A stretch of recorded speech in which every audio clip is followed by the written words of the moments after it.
ወዴት ሄዶ ኖሯል? አይሰማም። ሰሞነኛ ቄሱ ታቦት ተሸከመ፣ ዘውዱን ጥሎ ኢያሱ የተሸሸገውን የአባቱን ቅስና ኢያሱ ገለጠው። ታቦት አነሳና አየነው። ኢያሱ ደብረ ብርሃን ቆሞ ልክ እንደ ኪሩቤል ሶስቱን ተሸክሞ ስላሴን ቢሸከም ኢያሱ ገነነ። ለአራቱ ኪሩቤል አምስተኛ ሆነ። ክብር ይግባው የንጉሠ ነገሥት። ተመልከቱና እንዲህ አድርገው ነገስታቱ፣ መሳፍንቱ፣ መኳንንቱ ቤተ መቅደስን ያንጹ ነበረ። ብፁዕ አቡነ ዲዮስቆሮስ የቅዱስ ሲኖዶስ ዋና ጸሐፊ፣ ብፁዕ አቡነ ቀሌምንጦስ የሰሜን ሸዋ ሀገረ ስብከት ሊቀ ጳጳስ፣ ብፁዕ አቡነ ናትናኤል የሚኒሶታና ኮሎራዶ ሀገረ ስብከት ሊቀ ጳጳስ፣ ብፁዕ አቡነ ጢሞቴዎስ የዳውሮ ሀገረ ስብከት ሊቀ ጳጳስ፣ ቀሲስ ታጋይ ታደለ የኢትዮጵያ ሃይማኖት ተቋማት ዋና ጸሐፊ፣ ክቡር መጋቢ አዲስ ነቃ ጥበብ አባቡ፣ ሌሎችም ያልጠራዋችሁ የቤተ ክርስቲያን አባቶች፣ ወንድሞች፣ እህቶች በዚህ ቦታ ላይ ተሰብስባችሁ ዛሬ በአንድነት እግዚአብሔርን ልናመሰግን የሰማዕቱን ቤት በጋራ ልንሰራ የተሰበሰባችሁ የእግዚአብሔር ቤተሰቦች እንደምን ዋላችሁ? እንደምን ዋላችሁ? አሜን። የእግዚአብሔር ስም ከአጽናፍ ዓለም እስከ አጽናፍ ዓለም ስሙ የተመሰገነ ይሁን። ማዕዶት ዛሬ 12ኛ ዙር በሁለት ዓመት ውስጥ ዛሬ ላይ እዚህ ደርሰናል። ነሐሴ 29 2014 ዓመተ ምህረት በቅድስት ሥላሴ ዩኒቨርሲቲ ጀምረን 8ኛውንና የዛሬውን 12ኛ በዚህ በሚሊኒየም አዳራሽ አድርገን እጅግ ደስ የሚል መርሃ ግብር እያካሄድን ብዙዎች ከተለያየ ቦታ በተለይ በሱስ ውስጥ ያሉ በጣም ተስፋ በመቁረጥ ውስጥ ያሉ ወንድሞች እህቶች እንዲህ አይነት መርሃ ግብሮችን በማዘጋጀት ቅድስት ቤተ ክርስቲያን በጥበቡም በሁሉም መስክ ሙሉ እንደሆነች ለማሳየት እንዲህ አይነት መርሃ ግብሮችን እየሰራን እዚህ ደርሰናል። በዚህ ዓመት ደግሞ ከመንበረ ፓትርያርክ ጠቅላይ ቤተ ክህነት በማህበራት መምሪያና መቆጣጠሪያ ፍቃድ ከብፁዕ አቡነ ዲዮስቆሮስ እጅ ፍቃድ ወስደን ዛሬ 12ኛ ዙር ስናከብር በብዙ ደስታ ነውና ለዚህ ያደረሰን እግዚአብሔር የተመሰገነ ይሁን። በምስጋና እስቲ እግዚአብሔርን አመስግኑልን። ዛሬ እዚህ ስንገናኝ ደግሞ ማዕዶት እንግዲህ ከዚህ በፊት እንደሚታወቀው ሕንፃ ሥላሴ ላይ በመስራት ነው ብዙ ጊዜ የምንሰራው። አሁን ደግሞ ሕንፃ ቤተ ክርስቲያን መሲሉት ፈጥኖ የሚደርሰውን የሰማዕቱ ቅዱስ መርቆሬዎስን በሰሜን ሸዋ ሀገረ ስብከት በደብረ ሲና አካባቢ በጋሻው አምባ ቅዱስ መርቆሬዎስ በሚባል ቦታ እጅግ የሚያስደንቅ በጣም እኛም ስንሄድ በጣም የተደነቅንበት ቦታ ምናልባት እንዲህ ሲወራ ቀላል ሊመስል ይችላልና አባቶች ሲያመሰግኑ ስዕል አብሮ ሲያመሰግን በአይን ያየንበት ቦታ ነውና እንደው እግዚአብሔር ቢፈቅድ ሁላችሁም ያ ቦታ ሄዳችሁ እንድታዩ እግዚአብሔር ፍቃድ ይሆንልንና ዛሬ በዚህም ሆነ በዛ በተለያየ መንገድ የዛም ቦታ በረከት ለመካፈል ተገናኝተናልና የእግዚአብሔር ስም የተመሰገነ ይሁን። ከዚህ በመቀጠል ፕሮግራማችን በተያዘለት ጊዜ መሰረት ይሄዳል። ከዚህ በመቀጠል መምህራችን መጋቢ ሐዲስ ዶክተር ሮዳስ ታደሰ ወደዚህ መጥተው እንግዲህ ያስተምሩናል። ለሳቸው የሚናገሩበትን አንደበት ለኛ ደግሞ የምንሰማበትን ልቦና ፈጣሪ አምላክ ያድለን። ቀጥታ ወደ መጋቢ ሐዲስ ዶክተር ሮዳስ ታደሰ እንሄዳለን። በስመ አብ ወወልድ ወመንፈስ ቅዱስ አሃዱ አምላክ። አቤቱ ጌታችን አምላካችን ንጉሳችን ብርሃናችን ሕይወታችን የሕያው እግዚአብሔር ልጅ ኢየሱስ ክርስቶስ ሆይ ክብርና ምስጋና አምልኮትና ውዳሴ ላንተ እናቀርባለን። ብፁዕ አባታችን አቡነ ዲዮስቆሮስ የቅዱስ ሲኖዶስ ዋና ጸሐፊ፣ ብፁዕ አባታችን አቡነ ቀሌምንጦስ የሰሜን ሸዋ ሀገረ ስብከት ሊቀ ጳጳስ፣ ብፁዕ አባታችን አቡነ ናትናኤል የሚኒሶታና ኮሎራዶ ሀገረ ስብከት ሊቀ ጳጳስ፣ ብፁዕ አባታችን አቡነ ጢሞቴዎስ የዳውሮ ሀገረ ስብከት ሊቀ ጳጳስ፣ ክቡር ሊቀ ትጉሃን ቀሲስ ታጋይ ታደለ የሃይማኖት ተቋማት ዋና ጸሐፊ፣ ክቡር መጋቢ ሐዲስ ነቃ ጥበብ፣ ክቡራን ሊቃውንተ ቤተ ክርስቲያን፣ ዘማሪያን፣ ዘማሪያት፣ የተወደዳችሁ የክርስቶስ ቤተሰቦች ሁላችሁም አንድ አምላክ በሚሆን በአብ በወልድ በመንፈስ ቅዱስ ስም እንደምን ቆያችሁ? እንደምን ሰነበታችሁ? እንደምን አረፈዳችሁ? ልዑል እግዚአብሔር ሁላችንንም በሕይወትና በሰላም ጠብቆ ለዚች የተቀደሰች ዕለት አድርሶናልና የአባቶቻችን አምላክ ልዑል እግዚአብሔር ስሙ የተመሰገነ ይሁን። እንደ እግዚአብሔር ቸርነትና እንደ እግዚአብሔር ቅዱስ ፈቃድ የምንማማረው ነቢየ እግዚአብሔር ዳዊት በመዝሙር 77 በቅንፍ 78 ቁጥር 69 ላይ የተናገረውን ኃይለ ቃል መነሻ በማድረግ እግዚአብሔር በገለጠልን መጠን ያውደ ምሕረቱ ባለቤት እሱ ነውና ምስጢሩን ጥበቡን ይግለጥልንና እንማራለን። እግዚአብሔር አምላክ ከሁላችን ጋር ይሁን። ሐነጸ መቅደሶ በአርያም ወሳረራ ውስተ ምድር ዘለዓለም። መቅደሱን በአርያም ወይም እንደ አርያም ሰራ፣ በምድርም ለዘላለም መሰረታት። እስቲ አብረን እንበለው። መቅደሱን በሉ እስቲ። በአርያም በሰማይ ሰራ፣ በምድርም ለዘላለም መሰረታት። ይህን ኃይለ ቃል የተናገረው ታላቁ አባት ዳዊት ነው። ዛሬ የተሰበሰብነው የቅዱስ መርቆሬዎስን መቅደስ ለማነጽ ነውና እግዚአብሔር በፈቀደልን መጠን ይህን ርዕስ መርጬዋለሁ። ምክንያቱም የመቅደስን አሰራር ያሳየ ያስተማረ ማንም ሳይሆን ራሱ ልዑል እግዚአብሔር ነው። ስለዚህ ዳዊት በመንፈስ ቅዱስ ተቃኝቶ ሐነጸ መቅደሶ በአርያም ራሱ እግዚአብሔር መቅደሱን መመስገኛውን በአርያም ሰራ ካለ በኋላ በሰማይ ሰርቶ አልቀረም። ወሳረራ ውስተ ምድር ዘለዓለም በምድር ላይም ለዘላለም መሰረታት በማለት በሰማይ የሰራውን መቅደስ ነጸብራቁን በምድር ላይ እንዳኖረ ክቡር አባታችን ዳዊት ተናግሯል። ስለዚህ የመቅደስን አሰራር ያሳየን ራሱ ልዑል እግዚአብሔር ስለሆነ አስቀድሞ ሰማይና ምድርን በፈጠረባት በዕለተ እሑድ ሰባቱን ሰማያት ፈጠረ። ስንት ሰማያት ፈጠረ? ሰባቱን ሰማያት ፈጠረ። በተለይ የመጀመሪያዋ ሰማይ የቤተ መቅደስ የቤተ ክርስቲያን አምሳል ሆናለች። ጽርሐ አርያም ትባላለች፣ ወይም አርያማዊ አዳራሽ ማለት ነው። ከብርሃን ብርሃንን ጠምቆ አጥርቶ በብርሃን የሸለማ ሲሆን እንደ ጽርሐ አርያም በብርሃን የተሸለመ ሰማይ አይገኝም። ታላቁ ሊቅ ቅዱስ ኤጲፋንዮስ ሲያስተምር ብርሃናት ሁሉ ቢሰበሰቡ በጽርሐ አርያም ዘንድ የእሳት ፍንጣሪ ያህላሉ ይላል። ታዲያቺ ሰማይ ወደ 5 የሚሆኑ ስርዓት ተከናውኖባታል። አንደኛ ራሱ ልዑል እግዚአብሔር የብርሃን መሰዊያ ወይም የብርሃን መንበር አኑሮባታል። አንድ ሁለተኛ ደግሞ ታቦት ዘዶር የተባለች የብርሃንን ታቦት በውስጧ አኑሯል። ሶስተኛ ደግሞ መንበረ ብርሃን የብርሃንን መንበር በውስጧ አስቀምጧል። አራተኛ መንጦላዕተ ብርሃን 7 የእሳት መጋረጃ ዙሪያዋን እንዲጋርዳት አድርጓል። አምስተኛ 4ቱ ጸወርተ መንበር ኪሩቤልና ሱራፌል ዙፋኑን እንዲሸከሙባት አድርጓል። አምስተኛ 24ቱ ካህናተ ሰማይ 12ቱ በዚህ 12ቱ በዚህ ሆነው ዙፋኑን እንዲያጥኑ አድርጓል። ይሄን ስርዓት የሰራ ማን ነው? ራሱ ልዑል እግዚአብሔር ነው። ስለዚህ ታላቁ አባት ዮሐንስ በራእዩ ሲናገር በሰማይም ያለው የእግዚአብሔር መቅደስ ተከፈተ አለ። የማን መቅደስ? የእግዚአብሔር መቅደስ ተከፈተ ካለ በኋላ የኪዳኑም ታቦት በመቅደሱ ታየ አለ። ዛሬ በመቅደሳችን ታቦተ ሕጉን እንድናኖር በሰማይም ባለው መቅደስ የኪዳኑን ታቦት እንዳየ ታላቁ አባት ዮሐንስ መስክሯል። ሌላም መልአክ መጣና አለ የወርቅ ጥና ይዞ በመሰዊያው አጠገብ ቆመ አለ። በምን? በመሰዊያው ምሶ አለ ማለት ነው። የት?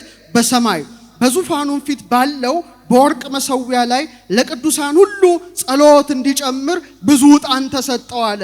የቤተ መቅደሳችን አገልግሎት ምን አለው? የዕጣን አገልግሎት አለው። የሰማዩን መቅደስ ምን አለው? የዕጣን አገልግሎት አለው። በምድር ያለችው ቤተ ክርስቲያናችን የወርቅ ጥና የወርቅ ማዕጠንት አገልግሎት አላት። በሰማይም ባለው አገልግሎት ምን አለ? ማዕጠንት አለ። ስለዚህ ይሄንን ተናገረ። በዮሐንስ ራእይ ምዕራፍ 19 ቁጥር 4 ላይ 24ቱ ሊቃናት 4ቱ እንስሶች በፊታቸው ተደፍተው በዙፋኑ ላይ ለተቀመጠው ለእግዚአብሔር አሜን ሃሌሉያ እያሉ ሰገዱ ይላል። ይሄ እንግዲህ ሰማያዊ ስርዓት ነው። ስለዚህ ያችን ኮፒ ምድር ላይ ያለችና ታላቁ ሊቅ አባ ጊዮርጊስ ዘጋስጫ በመጽሐፈ ሰዓታት ላይ ቤተ ክርስቲያን ትትመሰል በጽርሐ አርያም ዘላይሉ ቤተ ክርስቲያን አለ። በምን ትመሰላለች?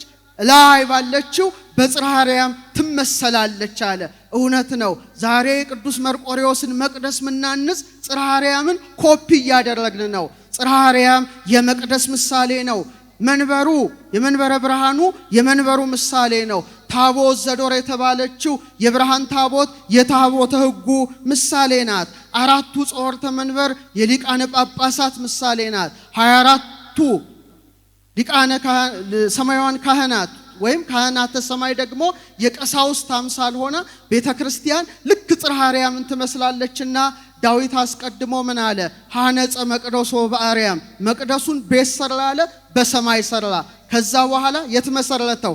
ምድር ላይ መሰረተው በማለት አስቀምጧልና ዛሬ ጽርሐ አርያምን በእውነት ለማነጽ ሁላችንም ምን ብለናል? ተሰብስበናል ማለት ነው። በጣም የሚገርመው በጽርሐ አርያም ላይ ማን አሉ? ኪሩቤልና ሱራፌል የማንን ዙፋን ተሸክመዋል? እስቲ ባንድ ላይ የማንን? የእግዚአብሔርን ዙፋን ተሸክመዋል። በሐዲስ ኪዳን በተሰራችው ቤተክርስቲያናችን መንበረ ታቦቱ ላይ ደግሞ ማን ተቀምጣለች? ኪሩባዊ ሰረገላ የተባለች ድንግል ማርያም ጌታን ታቅፋ ተስላለች። ለምንድን ነው? በኪሩቤልና በሱራፌል ላይ አድሮ ሰፍሮ የሚኖረውን ሰማያዊ ጌታ በጀርባዋ በማዘል በክንዷ በመታቀፍ ኪሩባዊ ሰረገላ ሆና በሐዲስ ኪዳን የተገለጠችው እሷ ማናት? ባንድ ላይ አይሰማም። ማናት? እመቤታችን ስለሆነች በእውነት በጽርሐ አርያም ኪሩቤልና ሱራፌል ጸወርተ መንበር እንዳሉ በብርሃን መንበሩ አሁንም ደግሞ በቤተ ክርስቲያናችን መንበረ ታቦቱ ላይ ድንግል ማርያም ኪሩባዊ ሰረገላ ሆና ጌታን ታቅፋ እንመለከታለን። አመስግኗት እመቤታችንን። እንደውም ታላቁ አባት አባ ጊዮርጊስ ዘጋስጫ ያንን ሲያነጻጽር ኪሩቤልና ሱራፌል በጽርሐ አርያም የእግዚአብሔርን ዙፋን ተሸክመዋል። ዙፋኑን መንካት አቅቷቸው ዙፋኑን በምን ደግፈዋል? በእሳት ምሰሶ ደግፈዋል። ድንግል ማርያም ደግሞ ኪሩባዊ ሰረገላ ሆና በጀርባዋ በማዘለዋ በክንዷ በመታቀፏ ከኪሩቤልና ከሱራፌል የበለጠች እናት ሆና ተገልጣለች። አንቲ ተአብይም ኪሩቤል አንቺ ከኪሩቤል ትበልጫለሽ፣ ወትፈደፍዲም ሱራፌል ከሱራፌልም ትልቅ ያለሽ። እስመ ሱራፌል ወኪሩቤል በሰረገላ እሳት ይጸውርዎ ልጅሽን አለ። ኪሩቤልና ሱራፌል በእሳት ሰረገላ ይሸከሙታል። የት? በጽርሐ አርያም። ወበምጽናቲው ዘእሳት ይጼኑ መንበሮ ዙፋኑንም በእሳት ምሰሶ ይደግፋሉና አንቲ ሰጾርክዮ በከርስኪ አንቺ ግን ያንን አምላክ በማህፀንሽ ተሸከምሽው። ወሃቀፍክዮ በአብራክኪ በጉልበቶችሽም ታቀፍሽው። ወሃዘልክዮ በዘባንኪ በጀርባሽም ምናልሽው? አዘልሽው ካለ በኋላ ህየንተ ሰረገላ እሳት አብራክኪ ኮና በእሳቱ ሰረገላ ፋንታ ጉልበቶችሽ ሆኖ ምኖችሽ ሆኖ ጉልበቶችሽ ሆኖ እነዛ በሰረገላቸው ቢሸከሙት ድንግል ማርያም በጉልበቷ አቅፈዋለች። ህየንተ ምጽናቲው ዘእሳት አእዳውኪ ኮና በእሳቱ ምሰሶ ፈንታ ምኖችሽ ሆኖ እጆችሽ ሆኖ።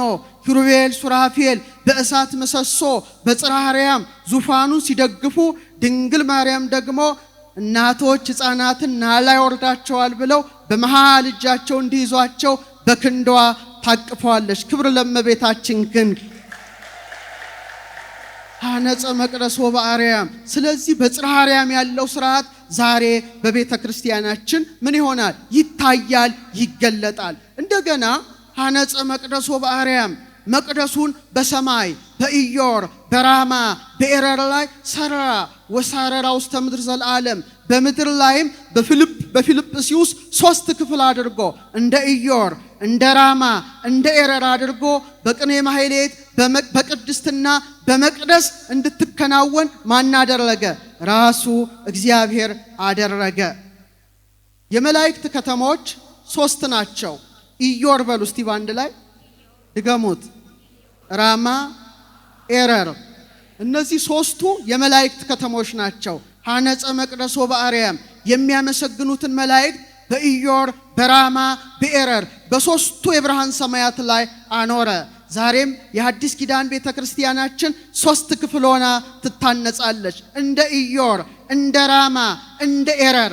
በጣም ያስደንቃል። ስለዚህ ቅኔ ማህሌት ውስጥ ስንገባ ቅድስት ውስጥ ስንገባ መቅደስ ውስጥ ስንገባ ከመላእክት ጋር ሱታፌ እያደረግ በህብረት የምናመሰግንበት ምድርና ሰማይ የሚገናኙበት የማን ማደሪያ ነው?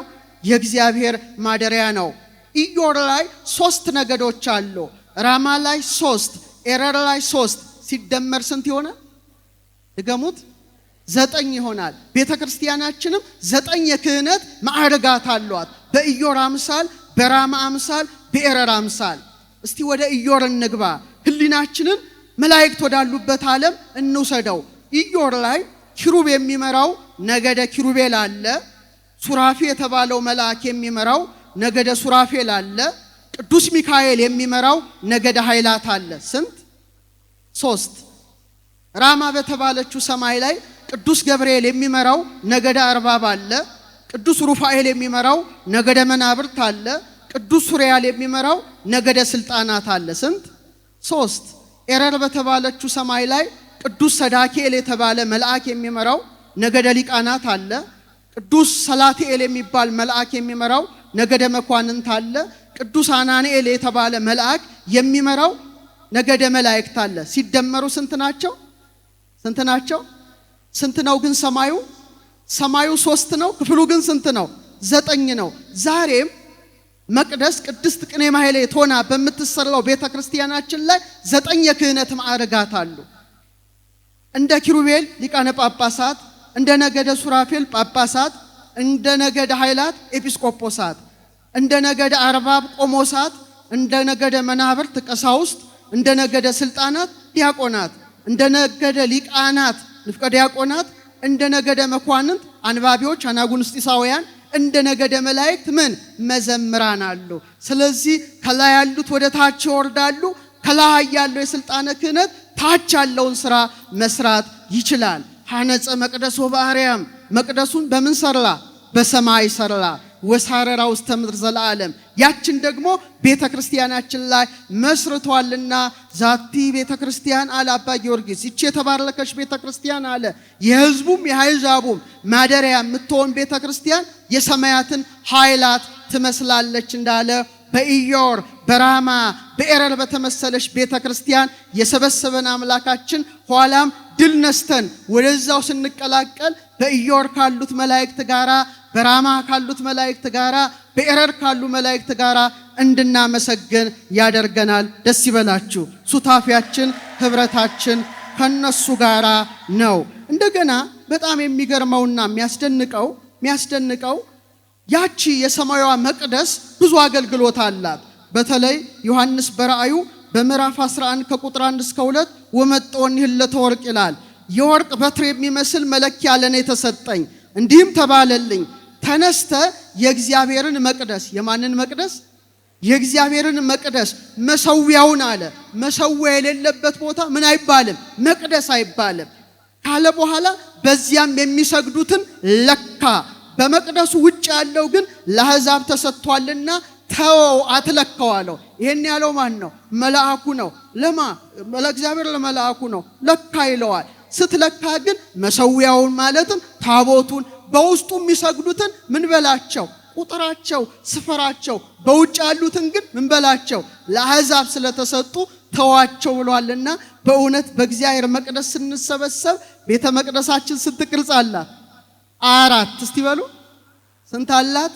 ስንት አቅጣጫ አላት? 4። ምስራቅ አላት፣ ምዕራብ አላት፣ ሰሜን አላት፣ ደቡብ አላት። በጣም ይገርማል። ስንት በሮች አሏት? 3 በሮች አሏት። መሰረቷ የአብ ህንጽዋ የወልድ መዋቅሯ የመንፈስ ቅዱስ አምሳል ነው። ታላቁ አባት ቅዱስ ያሬድ ለዛቲ ቤት ሳረራ አብ ቀዲሙ አስቀድሞ አለ። ይችን ቤተ ክርስቲያን ማን መሰረታት? እግዚአብሔር አብ መሰረታት።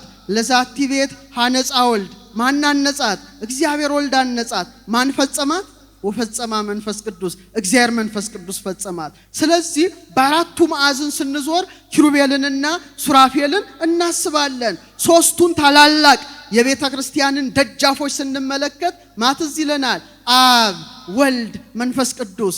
ለቤተ ክርስቲያን ሥላሴ አናቅጽሃ አንትሙ እናንተ አብ ወልድ መንፈስ ቅዱስ ለቤተ ክርስቲያን ምኖቿ ናችሁ? ደጃፎቿ፣ መዝጊያዎቿ፣ በሮቿ ናችሁ ብሎ እንዳመሰገነ ከአራቱ ኪሩቤል ጋራ ከአራቱ ወንጌላውያን ጋራ ሱታፌ የምናደርግባት ታላቋ ቤተ ክርስቲያን ናት። ክብር ለቤተ ክርስቲያን ይሁንና በእውነት እንደገና እግዚአብሔር በሰባቱ ሰማያት ብቻ አይደለም የወከላት። እንደገና በኤዶም ገነት አምሳል ቤተ ክርስቲያን እንድትታነጽ ፈቅዷል። በኦሪት ዘፍጥረት ምዕራፍ 2 ላይ እግዚአብሔር አምላክ በምስራቅ በኤዶም ገነትን ተከለ። የፈጠረውን ሰው ከዚያው አኖረው። ወንዝም ገነትን ያጠጣ ዘንድ ከኤዶም ይወጣ ነበረ። ከዚያም ለአራት ክፍል ይከፈል ነበር ይላል። ለስንት ክፍል? ለአራት ክፍል። ኤፌሶን የሚባል፣ ግዮን የሚባል፣ ጤግሮስ የሚባል፣ ኤፍራጥስ የሚባል የወተት ወንዝ፣ የማር ወንዝ፣ የወይን ወንዝ፣ የዘይት ወንዝ በገነት በሕይወት ዛፍ መካከል ይፈልቅ ነበረ። የሕይወት ውሃም ነበረ። ይህ ስርዓት የት ነው ያለው? ገነት ውስጥ። እስቲ በሉ ድገሙት። ገነትን አስቡ። ገነት መሃሉ ላይ ሴንተሯ ላይ የሕይወት ዛፍን ተከለ። ከዛ ስንት ወንዞች አደረገ? ስንት ወንዞች? 4 ወንዞች ብቻ አደረገ። ምን ያስተምረን ይሆን? ምን ሊያስተምረን ፈቅዶ ነው እግዚአብሔርን ያደረገው ሲባል ገነት የምን ምሳሌ ናት? የቤተ ክርስቲያን ምሳሌ ናት። የሕይወት ዛፍ ማን ነው? የክርስቶስ ቅዱስ ሥጋውና ክቡር ደሙ ነው። የሕይወት ውሃ ማን ነው? ልጅነት ነው። 4ቱ ፈሳሾች በኤዶም ገነት እንደሚፈሱ ማቴዎስ የጻፈው፣ ማርቆስ የጻፈው፣ ሉቃስ የጻፈው፣ ዮሐንስ የጻፈው ወንጌል የሚነበብባት የሚተረጎብባት የምንማርባት የኤዶም ገነት አርያ የምትሆን ቤተ ክርስቲያናችን ብቻ ናት። ክብር ለቤተ ክርስቲያን ይሁንና፣ አዎ ታላቁ ሊቅ ምን አለ? መኑ ውእቱ የግዮን ወንዝ ማን ነው? ኤፌሶንስ ማን ነው? ጤግሮስስ ማን ነው? ኤፍራጥስስ ማን ነው? ራሱ ኢየሱስ ክርስቶስ ነው። እሱ የማን ራስ ነው? የቤተ ክርስቲያን ራስ ነው። እንደ ወይን ወንዝ ምኑን ሰጠን? ወይነ ደሙን ሰጠን። ወይነ ደሙ የሚቀዳው የት ነው? ቤተ ክርስቲያን ውስጥ ነው። እንደ ዘይት ወንዝ ምንን ሰጠን? ልጅነትን ሰጠን። እንደ ማር ወንዝ ምንን ሰጠን? በነቢያት አድሮ ብሉይ ኪዳን እንሰራለን። እንደ ወተት ወንዝ ምንን ሰጠን? በሐዲስ ኪዳን ሰው ሆኖ ምንን አስተማረ? ወንጌልን አስተማረ። ስለዚህ ኢየሱስ ክርስቶስን የምናይባት ታላቋ ኤዶም ገነታችን ቤተ ክርስቲያን ናት። ክብር ለቤተ ክርስቲያን። ዛሬ እሷን ለማነጽ ሁላችንም ተሰብስበናል። እንደገና ቤተ ክርስቲያን ክብሯ ታላቅ ስለሆነ ሐነጸ መቅደሶ በአርያም። በአርያም ሲባል በላይ ብቻ አይደለም፣ በጠፈር ላይ። በምን ላይ? በጠፈር ላይ የቤተ ክርስቲያንን ስርዓት አስቀመጠ። ጠፈር ላይ ምን አለ? ቀና ብለን ስንመለከት 3 ታላላቅ ነገሮችን እናያለን። መጀመሪያ የምናያት ምን ናት? እስቲ ንገሩኝ። ፀሐይን፣ ሁለተኛስ ጨረቃን፣ ሶስተኛ ከዋክብትን። እነዚህ ታላላቅ ሰማያዊ አካላት የቤተ ክርስቲያን ምሳሌ ሆነው ተገልጠዋል። ለምሳሌ እንግዲህ በሳይንሱ ስንመረምር ፀሐይ በጣም ከፍተኛ ኃይል ያላት ናት። ለምሳሌ 3.9 ሲባዛ 10 ርቢ 26 0 ጁል ጉልበት ታመነጫለች። በቅጽበት ውስጥ 500 ሚሊዮን ቶን ሃይድሮጅንን ወደ ሂሊየም ትለውጣለች። በጣም ከፍተኛ ኃይል አላት ማለት ወደ ቦምብ ብናሰላው 100 ሚሊዮን ኒውክሌር ቦምብ ማለት ነው። በቅጽበት ውስጥ የምታከናውነው ታላቋ ምን ፀሐይ ጉልበቷን ብትለቅ ምድር ላይ የ6 ሴኮንድ ጉልበቷ የምድሩን ውቅያኖሶች ያተናል። የ3 ደቂቃ ጉልበቷ የምድርን ክረስት የላይኛውን ንጣፍ ከመኖር ወደ አለመኖር ይለውጠዋል። እንደገና ቀና ብለን ስንመለከት እጅግ የምታስደስተው ጨረቃ አለች። ሰማያት ይነግራ ስብሐተ እግዚአብሔር፣ ሰማያት የእግዚአብሔርን ገናንነት ይናገራሉ።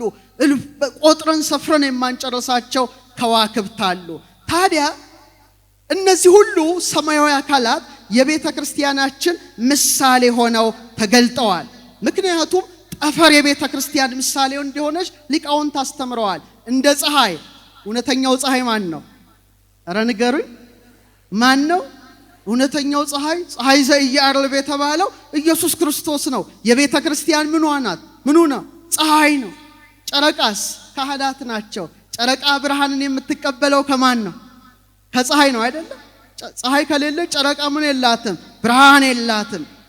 ሊቀ ካህናት ኢየሱስ ክርስቶስም የቤተ ክርስቲያን ራስ ነውና የካህናት አለቃ ነውና በምድር ያሰሩት በሰማይ የታሰረ እንዲሆን እንደ ጨረቃ አድርጎ ብርሃኑን ለማን ሰጥቷል? ለካህናት ሰጥቷል። እንደ ከዋክብት ደግሞ ዲያቆናት በውስጧ ይመላለሳሉ። ስለዚህ ስርዓቷ ሰማያዊ ስለሆነ በቅዳሴ ጊዜ 3 ታላላቅ መብራቶች እንዲበሩ በቤተ ክርስቲያን ስርዓት ታዟል። አንድ መብራት በቀኝ፣ አንድ መብራት በግራ፣ ዙሪያውን ደግሞ የቀናዲል ወይም የቀንዲል መብራቶች እንዲበሩ በቤተ ክርስቲያን ሥርዓት ታዟል። ለምንድን ነው የታዘዘው? ቤተ ክርስቲያን የምን ምሳሌ ሆና ተገልጣለች?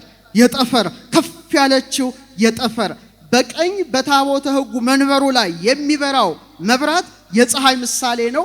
በግራ የሚበራው መብራት የጨረቃ ምሳሌ ነው። ዙሪያውን የሚበሩት መብራቶች ደግሞ የምን ምሳሌ ናቸው?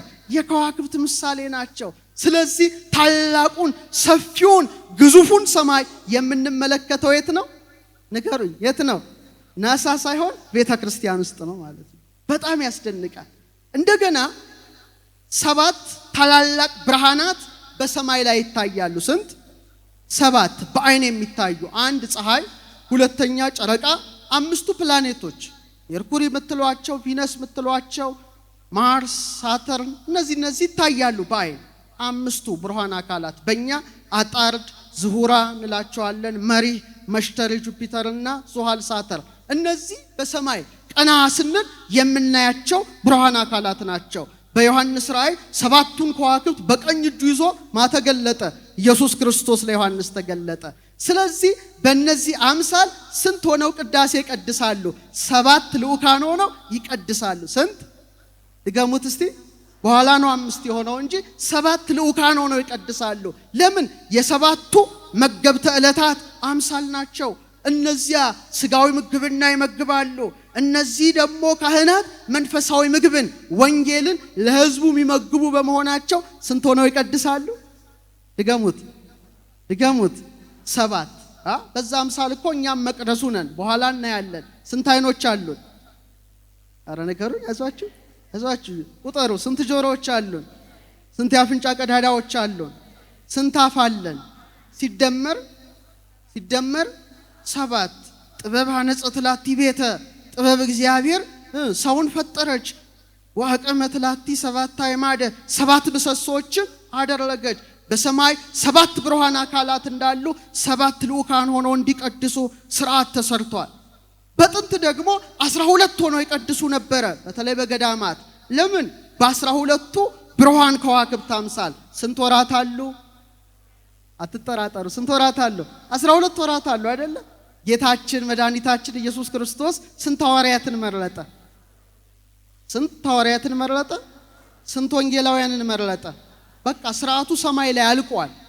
በሰማይ 4 ታላላቅ ከዋክብት አሉ፣ ሊቃነ ከዋክብት፣ አበይት ከዋክብት። በሳይንሱ ደግሞ ሮያል ስታርስ እንላቸዋለን። 4 ናቸው። ፀሐይን ይከተላሉ። በ4 ወቅቶች ላይ ይሰለጥናሉ። በ4 አቅጣጫዎች ላይ በአይን ይታያሉ። እንደገና ስንት ከዋክብት አሉ? ፀሐይን የሚከተሉ በየወሩ 12 አሉ። ስለዚህ እውነተኛ ፀሐይ ሆኖ ምድር ላይ የተገለጠው ማን ነው? አይሰማም። ማን ነው? እውነተኛው ፀሐይ ኢየሱስ ክርስቶስ ነው። ፀሐይ በ4ኛው ዕለት እንደተፈጠረች ልክ ከያዕቆብ 4ኛ ልጁ ላይ ከይሁዳ ነገድ እውነተኛው ፀሐይ ወጣ። ልክ እንደ 4ቱ ከዋክብት 4 ወንጌላውያንን መረጠ። ስማቸው ማን ነው? እስቲ ንገሩኝ። ማቴዎስ፣ ማርቆስ፣ ሉቃስና ዮሐንስ። ተመልከቱ። ልክ እንደ 4ቱ ሊቃነ ከዋክብት አድርጎ መረጠ። ልክ እንደ 12ቱ ከዋክብት ደግሞ ስንት ከዋክብትን መረጠ? 12 መንፈሳዊያን ከዋክብት ሐዋርያትን መረጠ። ስለዚህ 12 ሆነው ካህናት ምን ይላሉ? ይቀድሳሉ ማለት ነው። ስለዚህ አገልግሎቱ የጠፈር አምሳል ነው። አገልግሎቱ የጽርሐ አርያም አምሳል ነው። አገልግሎቱ የኤዶም ገነት አምሳል ነው። ስለዚህ ለአባታችን ለሙሴ ሲና ተራራ ላይ አውጥቶ ያን ያስተማረው በቃ አሳየው። ይሄን ሁሉ ስርዓት አሳየው። ከዛ በኋላ ምን አለው? በዛች አምሳል ስራ አለው። መመስገኛ መቅደሴን ስራልኝ ይለዋል። እግዚአብሔር መቅደሴን ስራልኝ አለው። የት ላይ አስወጥቶ? ሲና ላይ ሰማያዊ ድንኳን አሳይቶ። ከዛ በኋላ ሙሴ በዛች አምሳል አደባባይ ወይም አጸደ ደብተራ ኦሪት እንደገና ቅድስተ ቅዱሳን አድርጎ ስንት ክፍል ሰራ? ንገሩኝ። ስንት ክፍል ሰራ? 3 ክፍል።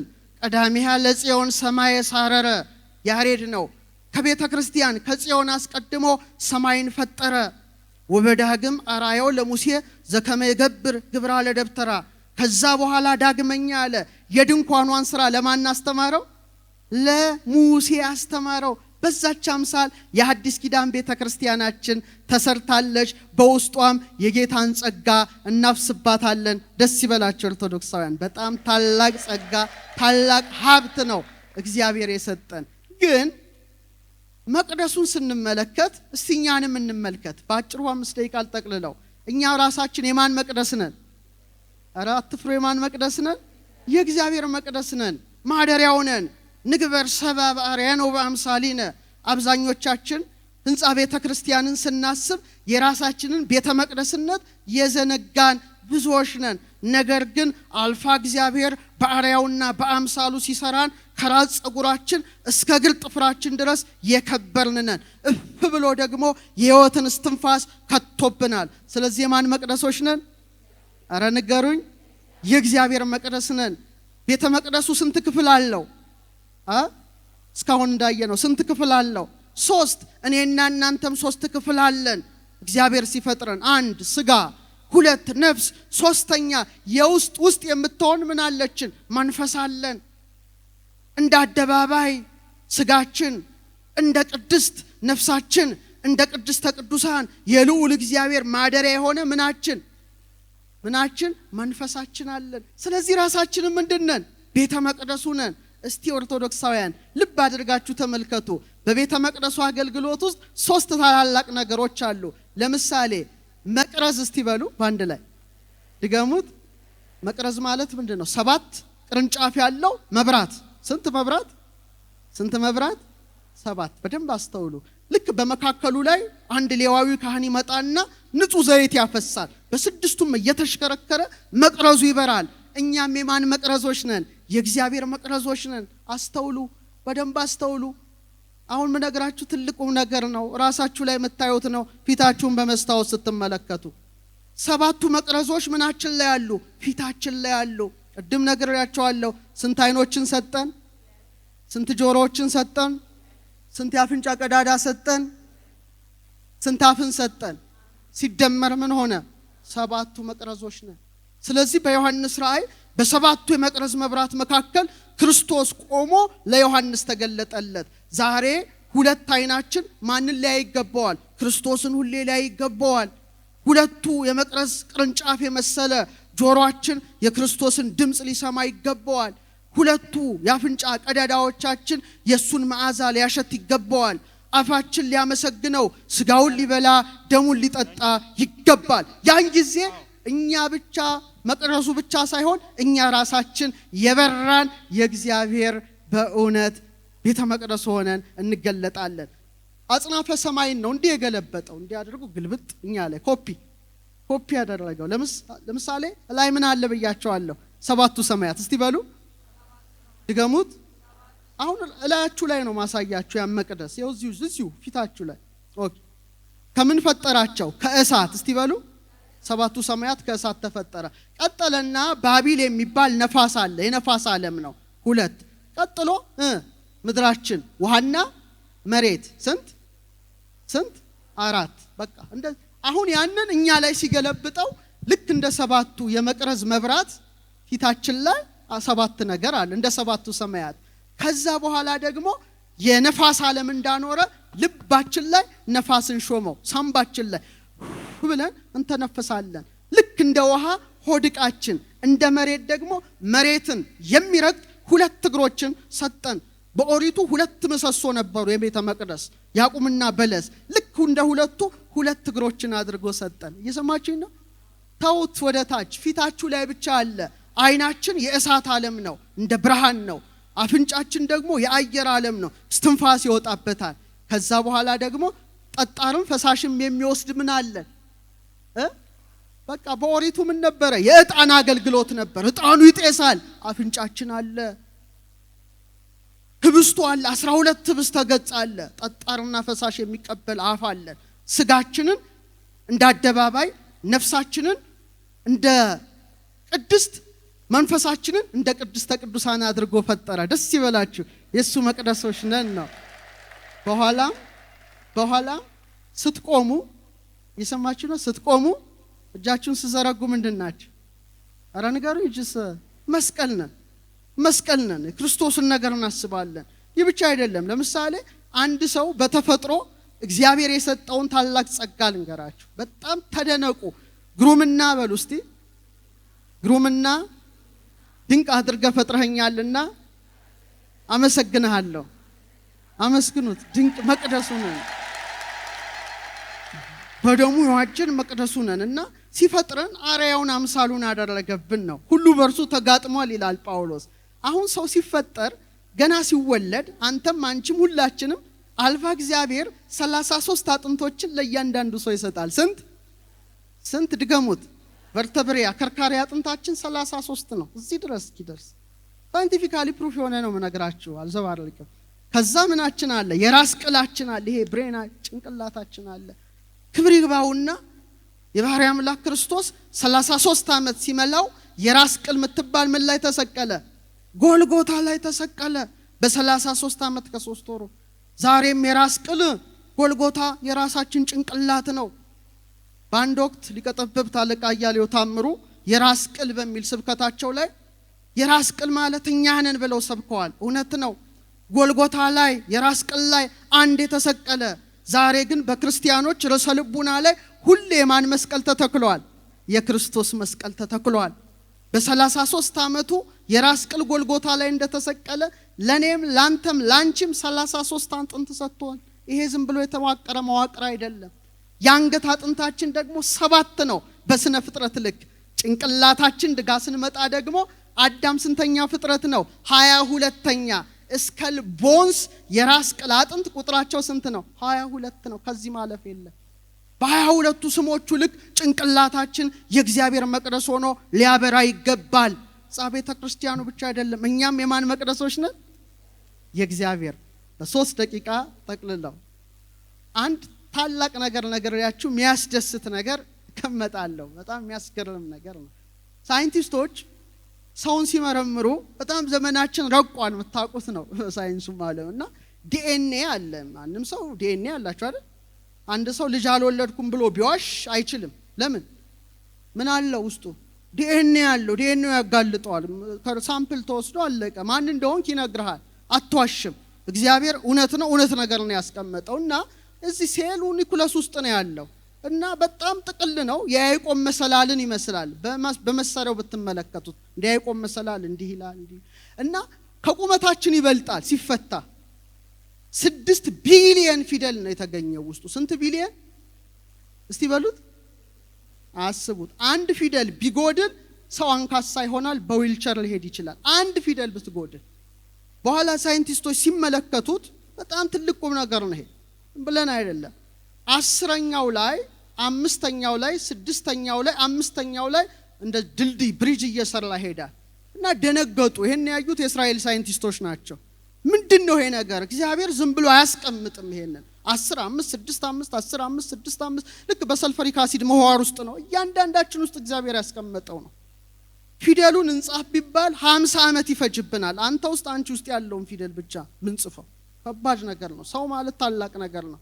በኋላ እነሱ እንደዚሁ ዝም ብለው አይደሉምና ብሉይ ኪዳን ያጠኑ ምሁራኖቻቸውን ሰብስበው ይሄ ነገር ምንድነው እስቲ እንመርምረው ወደሚባል ደረጃ ተደረሰ። 10 5 6 5 የእግዚአብሔር 22 ስሞች አሉት። አሌፋት ይባላሉ። 10ኛው ስሙ ዮድ ይባላል። እስቲ በሉት፣ ድገሙት። ዮድ እጆች ሰሩኝ አበጃጁኝ። 5ኛው ሄ፣ 6ኛው ዋው፣ 5ኛው ሄ ነው። 10 5 6 5 ሲገጣጥሙት ምን የሚል ጽሑፍ ተገኘ ውስጣችን? ያህዌ የእግዚአብሔር ስሙ ማለት ነው። የሰማችሁ ነው? አያስመሰግንም? ታዲያ ያህዌ ጽሑፉ ለሙሴ እጸጳጦስ ውስጥ አንተ ማነ ሲለው በሂብሪው ይሄ አሼር ይሄ፣ በእኛ ደግሞ አህያ ሸራህያ ወይም ያህዌ ያለውና የምኖረው አንድ ሰዓሊ ስዕል ስሎ ፊርማ እንደሚፈርም እግዚአብሔር ፈጥሮ ፊርማውን ውስጣችን አትሟል። ያውም ቅዱሱ ስሙ ነው። ይህ ትልቅ ነገር ነው። ስለዚህ በመጨረሻ ወደ ቅዱስ መርቆሬዎስ ወደ ተሰበሰብንበት ስንመጣ ቅዱስ መርቆሬዎስ ታላቅ ሰማዕት ነው። እኔ እንደውም እድሉ ገጥሞኝ የቅዱስ መርቆሬዎስ ተረፋ አጽሙ ግብጽ በሄድኩበት በተመላለስኩበት ጊዜያት ሁሉ መቅደሱ ውስጥ የቅዱስ ጊዮርጊስ የቅዱስ መርቆሪዎስ የከበረ አጽሙ አለና ለመዳሰስ ለመንካት እድሉን አግኝቻለሁ። በሀገሬ በሰሜን ሸዋ ያለውን ደግሞ ለማየት አልታደልኩም። እግዚአብሔር ለማየት ያብቃን። በተለይ ቅድም መጋቤ ምስጢር ሲነግረኝ መምህር ፈቃዱ ስዕሉ ሁሉ ያሸበሽባል አለ። እኔ በእውነት በአይኔ አላየው፣ ግን ለእግዚአብሔር የሚሳነው ነገር አለ የለም። ተመልከቱ። ይሄን መቅደስ አንሰራው፣ ድገሙት፣ አንሰራው፣ እንሰራዋለን። በተለይ የሚገኘው በሰሜን ሸዋ ሀገረ ስብከት ነውና ስለ ሰሜን ሸዋ አንድ ታላቅ ስጦታና ገጸ በረከት የተላከላቸውን ልንገራቸው። በኔ ሳይሆን በአጼ ኢያሱ አዲያም ሰገድ አጼ ኢያሱ አዲያም ሰገድ ለሰሜን ሸዋ የላኩት ብዙ የወርቅ ስጦታ ነበረ። ለምንድን ነው መሰላቸው የላኩት? ጎንደር ላይ ደብረ ብርሃን ስላሴን አንጸውና ሰርተው መጨረሻ ላይ ከፈጸሙ በኋላ ደብረ ብርሃን የምትለውን ስም ፈለጉ። ምን የምትለው? ድገሙት እስቲ። እንግዲህ ደብረ ብርሃን በአፄ ዘርዓ ያዕቆብ በአፄ ዳዊት የታነጸች ናት እና ስሙን እንኳን ለመውሰድ በጥንት ዘመን ያላቸውን ታማኝነት አስቡ። ዛሬ ስም እንደ ልብ ነው። ስሙ ከብዶት ሞተ እንዳለው ስም እንደ ልብ ነው። ያኔ ግን ደብረ ብርሃን የምትለው ስም የት ናት? ሰሜን ሸዋ ቀድማለች። ስለዚህ ወቄት ወርቅ አድርገው አረባካችሁ ስሙን ስጡኝ ጎንደር ለሰራላውት ደብረ ብርሃን ስላሴ ብለው ብዙ ወቄት ወርቅ ከሰጡ በኋላ ታላቁን መቅደስ የስላሴን መቅደስ ጎንደር ላይ ሰሩ። ጥር 7 ቅዳሴ ቤተ ክርስቲያኑ ሲከበር ንጉሱ በእውነት በነጭ ፈረሳቸው ተቀምጠው ሊቀ ጳጳሱ አባ ማርቆስ እጨጌ ጸጋ ክርስቶስ መጥተው ቅዳሴ ቤቱ ሲከበር እችን ነገር ልንገራችሁ። ንጉሰ ነገስቱ ከፈረሳቸው ወረዱና የስላሴን ታቦት እኔ ልሸከም አሉ። የማንን ታቦት? በጣም አያስደንቅም? እና ግብፃዊ ጳጳስ አባ ማርቆስ ፈቀዱላቸው ይላል። ታቦቱ አልተባረከም። ከዛ ንጉሰ ነገስቱ ይዘው እስከ ቅኔ ማህሌት አደረሱ። ከዛ በኋላ እጨጌ ጸጋ ክርስቶስ ተቀብለው መንበሩ ላይ ተቀምጦ በቅብአ ሜሮን የስላሴ ታቦት በብፁዕ አቡነ ማርቆስ በግብፃዊ ጳጳስ ከበረ። ያን ጊዜ ሊቃውንቱ በመወድስ ህዝቡ በህዝባዊ ግጥም ተደንቆ ለሰሜን ሸዋ ለደብረ ብርሃን ስላሴ ስጦታ ላቀረቡት ለአጼ ኢያሱ አዲያም ሰገድ እንዲህ የሚል ምስጋና አቀረበ። እስቲ አብረን እንበልና አብረን እንበለው። ወዴት ሄዶ ኖሯል? በሉ እስቲ። አረ ድምጻችሁ ደስ አይልም። ወዴት ሄዶ ኖሯል? አይሰማም። ሰሞነኛ ቄሱ ታቦት ተሸከመ፣ ዘውዱን ጥሎ ኢያሱ የተሸሸገውን የአባቱን ቅስና ኢያሱ ገለጠው። ታቦት አነሳና አየነው። ኢያሱ ደብረ ብርሃን ቆሞ ልክ እንደ ኪሩቤል ሶስቱን ተሸክሞ ስላሴን ቢሸከም ኢያሱ ገነነ። ለአራቱ ኪሩቤል አምስተኛ ሆነ። ክብር ይግባው የሆነ ንጉሠ ነገሥት ተመልከቱና እንዲህ አድርገው ነገስታቱ፣ መሳፍንቱ፣ መኳንንቱ ቤተ መቅደስን ያንጹ ነበረ። በእውነት ያን ዛሬ ቢኖሩ ኖሮ ነው አለምንም ነበረ። ራሳቸው ነገስታቱ በወርቅ በእንቁ አሳምረው ያስጌጡት ነበረ። ሴቶችም ደግሞ ቅር አይበላችሁ። በእውነት እነ ኢያሱን ስናነሳ እነ እቴጌ ምንትዋብ ቁስቋምን ሲያሰሩ 1000 ሰራተኛ አስቀምጠው 500 ሲገነባ 500 ስህተት ይፈልግ ነበረ። እግዚአብሔር ይመስገን ቤተክርስቲያናችን እዚህ ደርሳለች። ወደፊትም እናሻግራታለን።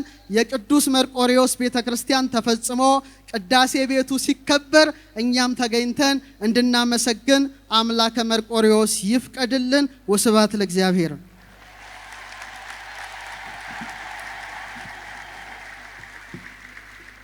በድጋሚ እግዚአብሔርን አመስግኑልን ብላችሁ